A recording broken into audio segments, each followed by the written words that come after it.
First 3 Namakkal Sri மாதா, ஸ்ரீ மகாராக்னி, ஸ்ரீமத் சிம்ஹாசனேஸ்வரி. இது வந்து அவளோட குணாதிசயத்தை குறிக்கும். இது என்னென்ன?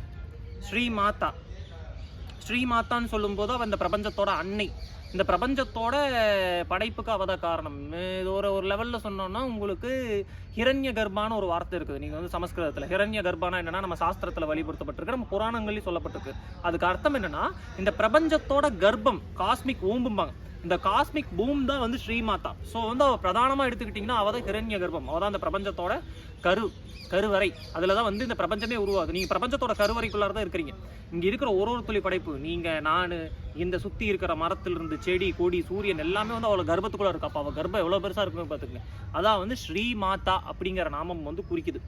ஸ்ரீ மகாராக்னி எடுத்துக்கிட்டிங்கன்னா சிவனே நீ வந்துட்டு இந்த பிரபஞ்சத்தை வந்துட்டு நீ தான் வந்து வழி நடத்தி கொண்டு போகணும், இதை நீ வந்து கட்டி அமைக்கணும் அப்படிங்கிற ஒரு பொறுப்பை வந்துட்டு சிவனே வந்து லலிதா பரமேஸ்வரிக்கு வந்து கொடுத்ததா வந்துட்டு ஒரு கணக்கு இருக்கு. இது ஏன்னா வந்துட்டு இந்த பிரபஞ்சத்தை வந்து கேர் பண்ணி அதை வழிநடத்தக்கூடிய தன்மை வந்து இருந்தது, அம்பாளுக்கு மட்டும்தான் இருந்தது. சிவனுக்கு எடுத்துக்கிட்டிங்கன்னா சிவன் வந்து அன்புள்ள கடவுள்னாலோ அவர் உட்காந்து எந்நேரமத்தாலும் பேம்பர் பண்ணிட்டு கேர் டேக் பண்ணக்கூடிய ஒரு ஆள் கிடையாது. நீங்கள் நம்ம கைலாசத்தில் இருக்க சிவனையே எடுத்துக்குவோமே, அவரே எடுத்துக்கிட்டிங்கனாலும் அவர் உட்காந்துக்கிட்டு எல்லாத்தையும் கவனிச்சுட்டு இருக்க மாட்டார். அவர் வேலை அவர் வாட்டுக்கு தியானத்தில் உட்காந்துட்டு இருப்பார். அவரோட ரோல் டிஃப்ரெண்ட். அந்த மாதிரி ஒரு தெய்வத்துக்கு ஒரு ரோல் இருக்குது. அம்பாளோட ரோல் மகாராக்னியா என்னன்னா இந்த பிரபஞ்சத்தை வந்து கட்டி ஆள்றது அவளோட வேலை. சிவன் வந்து எம்பரர்னாலும் எம்பரஸ் இவ, ஓகேவா? இதான் வந்து மகாராக்னி. இப்போ இது எதுக்கு நான் உங்களுக்கு சொல்கிறேன்னா, அந்த